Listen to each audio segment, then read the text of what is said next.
راز کی پہلی دستک رات کے 3 بج رہے تھے۔ حیا کے ہاتھ میں وہ تصویر تھی جس کے پیچھے لکھا تھا، اگر اپنی شناخت بچانی ہے تو عہد خان سے دور رہو۔ اس نے تصویر کئی بار دیکھی، پھر آہستہ سے خود سے بولی، جس شخص کو میں جانتی بھی نہیں، اس سے دور رہنے کی دھمکی کیوں دی جا رہی ہے؟ آخر اس کھیل کا مقصد کیا ہے؟ اسی لمحے اس کا فون بج اٹھا۔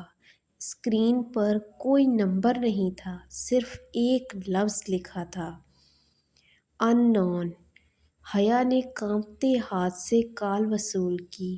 چند لمحے خاموش رہی، پھر ایک بھاری آواز سنائی دی، روح قلم۔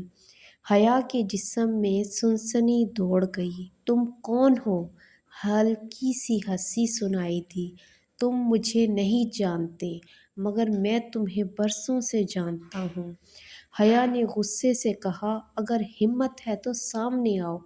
آواز پہلے سے زیادہ سرد ہو گئی۔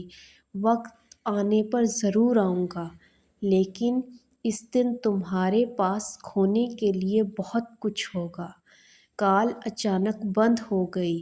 دوسری طرف عہد خان اپنے دفتر کی کھڑکی کے سامنے کھڑا شہر کی روشنائیاں دیکھ رہا تھا۔ اسی وقت اس کے اسسٹنٹ نے ایک فائل لا کر میز پر رکھی۔ سر، یہ وہ سی سی ٹی وی فوٹیج ہے جو آپ نے منگوائی تھی۔ عہد نے فوراً لیپ ٹاپ کھولا۔ ویڈیو چلنے لگی۔ اس میں واضح نظر آ رہا تھا کہ کیفے میں ایک نامعلوم شخص خاموشی سے حیا کی میز پر لفافہ رکھ کر چلا گیا تھا۔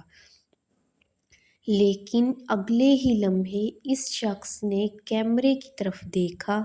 اس کے چہرے پر عجیب سی مسکراہٹ تھی اور پھر اس نے اپنی انگلی سے کیمرے کی طرف اشارہ کرتے ہوئے صرف ایک لفظ کہا، دیر۔ عہد حیرت سے ساکت رہ گیا۔ یہ کیسے ممکن ہے؟ ایسا لگ رہا تھا جیسے وہ شخص جانتا تھا کہ کوئی اسے دیکھے گا اگلی صبح۔ حیا نے فیصلہ کیا کہ اب وہ خوف کے ساتھ نہیں جیے گی۔ وہ سیدھی پبلشنگ ہاؤس پہنچی۔ ناشر نے مسکرا کر کہا، قارئین آپ کے اگلے ناول کا بے صبری سے انتظار کر رہے ہیں۔ حیا نے پراعتماد لہجے میں جواب دیا، کہانی کبھی خوف سے نہیں رکتی۔ اگر رک جائے تو وہ کہانی نہیں رہتی۔ اسی لمحے دروازہ کھلا۔ عہد اندر داخل ہوا۔ دونوں کی نظریں ملیں۔ کمرے میں چند لمحوں کے لیے مکمل خاموشی چھا گئی۔ عہد آہستہ آہستہ اس کے قریب آیا۔ مجھے آپ سے ضروری بات کرنی ہے، حیا نے سنجیدگی سے پوچھا۔